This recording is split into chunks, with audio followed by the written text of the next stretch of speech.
بسم الله الرحمن الرحيم الحمد لله رب العالمين والصلاة والسلام على أفضل الأنبياء والمرسلين نبينا Muhammad وعلى آله وأصحابه أجمعين. On remercie Allah qui nous permet de nous réunir et on prie sur notre bien-aimé prophète Muhammad sallallahu alayhi wa sallam, qui est celui qui nous a tout transmis de la part d'Allah subhanahu wa ta'ala, qui nous a transmis le Coran et toutes les histoires et les récits et les détails qui expliquent le Coran. Et donc aujourd'hui, comme je vous le disais, on va revenir sur deux choses qui, pour résumer ce qui se passe dans l'au-delà. L'au-delà, c'est le moment à partir de la mort. Il y a un au-delà qui existe tout de suite, maintenant, là, au moment où je vous parle. C'est ce qui se passe dans la tombe. Ça, il n'y a pas besoin d'attendre le jour du jugement. Quand la personne, elle meurt, son au-delà, il commence tout de suite. Et il y a un deuxième au-delà, entre guillemets, c'est quand Dieu aura décidé de faire commencer le jour du jugement. Ça, c'est quand tout le monde sera mort. Et on a déjà abordé dans les audios, je vous remettrai le lien dans le groupe, les détails de ce qui se passe au moment de la mort, tout de suite après la mort et pendant la tombe. Et ça, c'est vraiment quelque chose qui, en fait, est une source de motivation pour nos actions et aussi pour, alors nos actions, pour faire des bonnes actions en général, mais surtout, en fait, pour orienter sa vie. Ça veut dire quoi orienter sa vie?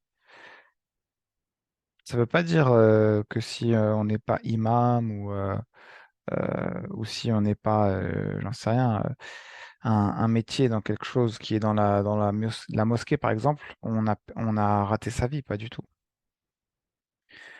Orienter sa vie, ça veut dire en fait que notre vie, nos actions, même si c'est pas des choses de la religion, même si c'est un travail qui n'a rien à voir avec la religion, d'accord?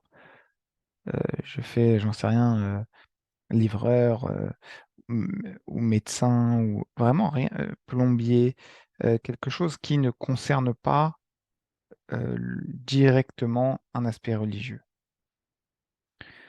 Bah, c'est pas parce que ça concerne pas la religion que c'est forcément quelque chose de mal, premièrement. Mais surtout, deuxièmement, orienter sa vie, ça veut dire déjà, faire attention que c'est pas quelque chose de mal. Donc évidemment, je vais pas travailler, je vais pas passer mon temps dans des choses interdites, je vais pas, par exemple, travailler dans des endroits qui vendent de l'alcool ou je vais pas travailler dans un endroit qui participe à tout ce qui va être paris sportif. Euh, voilà, je vais pas faire tous les exemples là. Mais ça, c'est pas suffisant. Maintenant, même si je travaille dans un endroit où on va dire c'est OK, tu vois. Mais c'est pas religieux, je suis médecin, je suis plombier, quel que soit l'exemple. Bah, deux personnes, elles peuvent faire le même métier, mais ce qu'il y a dans leur cœur, ça va changer comment elles se préparent pour l'au-delà. On va prendre l'exemple de quelqu'un qui est plombier. Ça marche avec tout. Si celui qui est plombier, il fait ça, il se dit, bah moi, de toute façon, il s'est même pas posé la question pourquoi il fait ce métier. Il se dit juste, je dois travailler, c'est tout, point final. Et il sera pas récompensé. Il n'aura pas de hasanet, dans le sens, ça veut pas dire qu'il aura pas de sayyat, ça veut pas dire qu'il aura des mauvaises actions. Mais s'il avait juste réfléchi un petit peu de pourquoi il fait ce travail-là, dans le sens, par exemple, pour être, faire en sorte d'aider la communauté, euh, de faire en sorte d'être, euh, à travers ce travail-là, permettre, eh bien, de faire le bien en montrant le bon exemple, en étant le meilleur dans ce que je fais.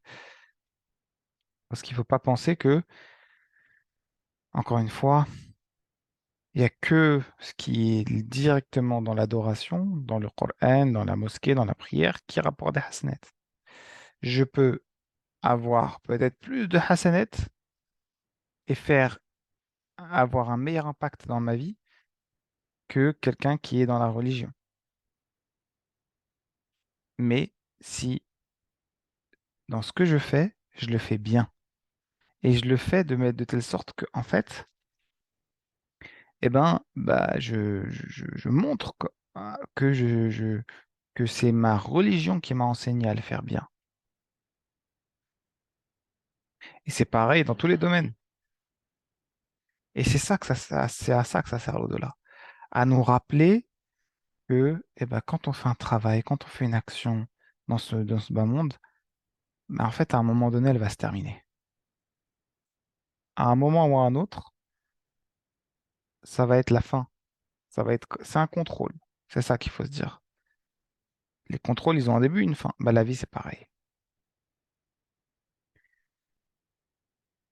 Et donc, c'est pour faire en sorte, plutôt, on se rappelle de l'au-delà pour faire en sorte que quand on agit dans sa vie, on essaie de faire les meilleurs choix possibles.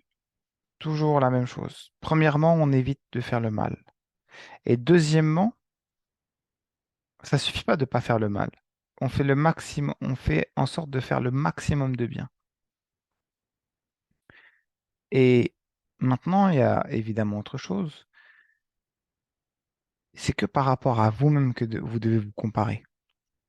Tu dois pas te comparer à quelqu'un qui a dédié sa vie à à être dans la religion, par exemple.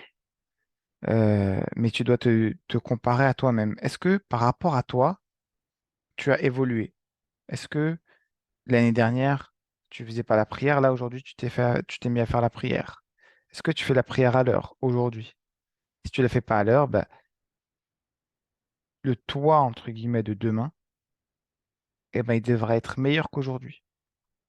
Parce que on a un temps qui est compté, mais on ne sait pas quand est-ce que ça va s'arrêter. Personne ne sait. Il n'y a pas de règle qui dit on doit mourir vieux. Il n'y a pas de règle qui dit un malade, il va mourir avant quelqu'un en bonne santé. Bien sûr, il y a des statistiques. On sait que en moyenne, la plupart des gens meurent plus âgés, mais c'est une moyenne. Ça ne veut pas dire que c'est le cas de tous. Et personne ne sait qui est l'exception. Et comme personne ne sait qui est l'exception, bah, tout le monde doit agir comme si, bah, ça se trouve, la mort, elle va venir ce soir, elle va venir demain. Et quand je sais ça, bah, tout de suite, dans mon cœur, dans mes intentions, c'est-à-dire dans ce que je souhaite et pourquoi je fais ce que je fais,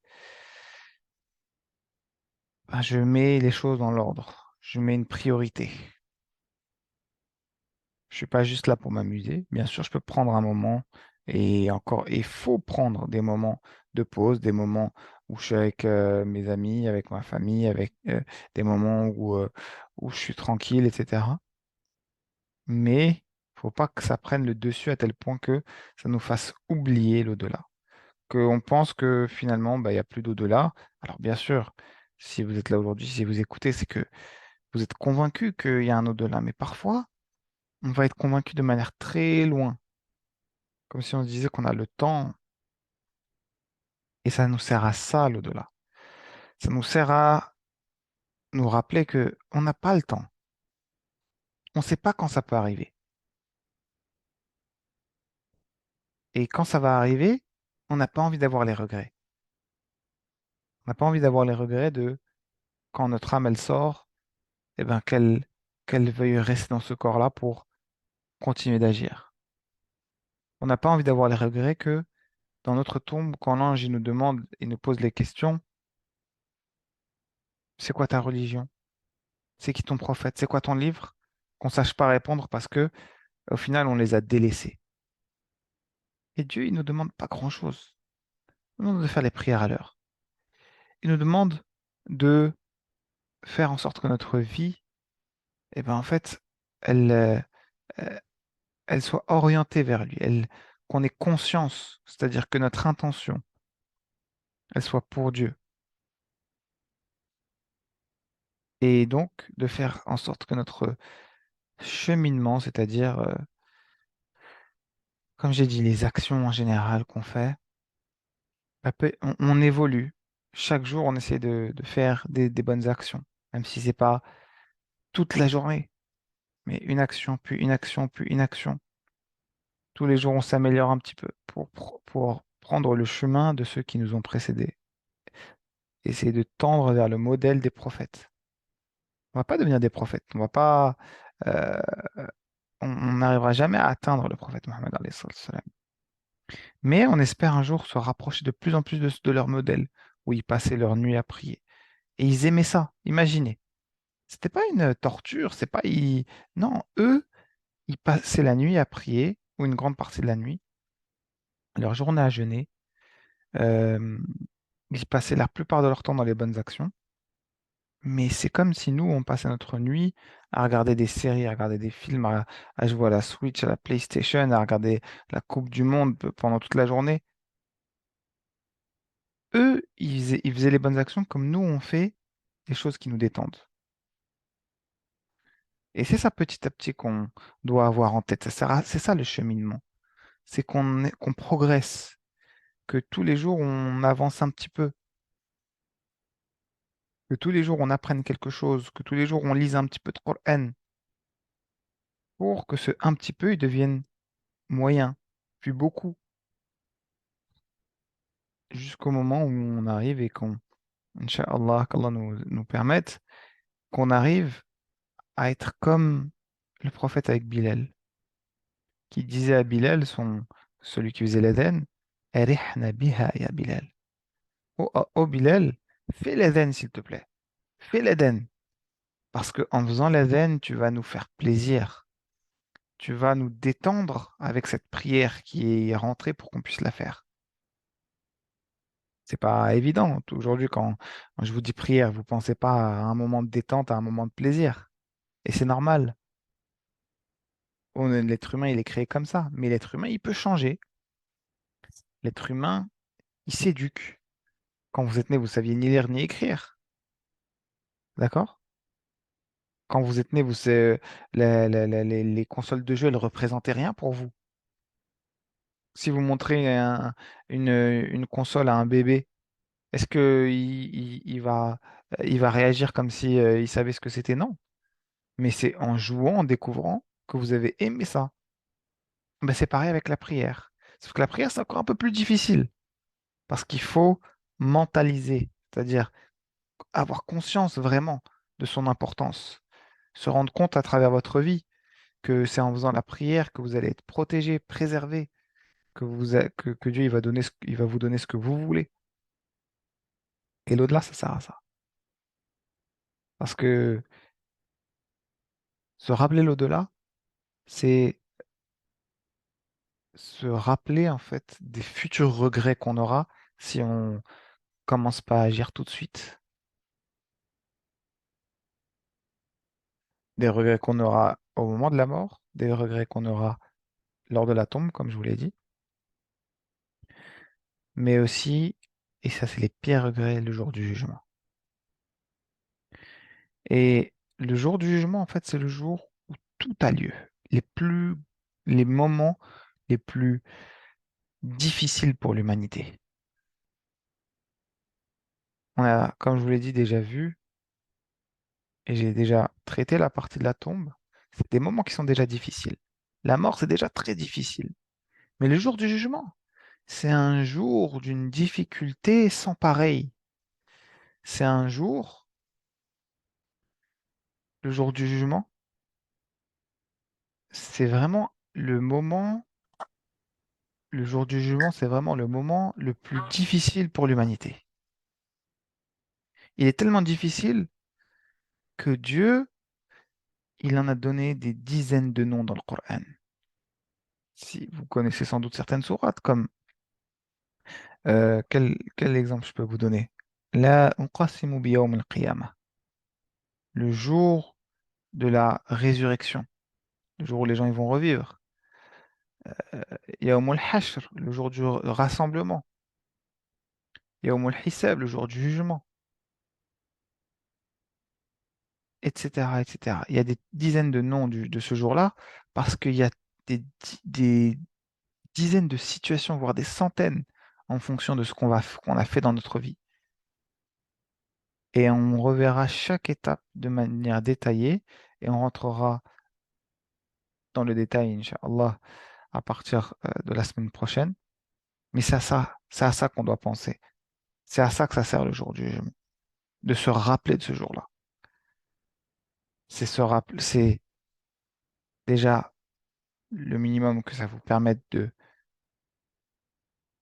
orienter votre vie correctement, mais surtout, surtout, d'arrêter les péchés et de se mettre à agir, de se mettre à agir. Est-ce que vous avez des questions?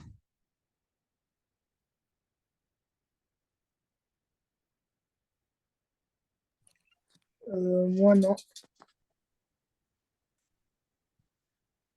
Ok, mais dans ce cas-là, je vous dis, je demande à Allah subhanahu wa ta'ala qu'il nous permette de nous rappeler du jour du jugement et qu'il fasse en sorte que ce jour il nous soit, ce rappel il nous soit profitable. وصلى اللهم وسلم وبارك على سيدنا وحبيبنا محمد والحمد لله رب العالمين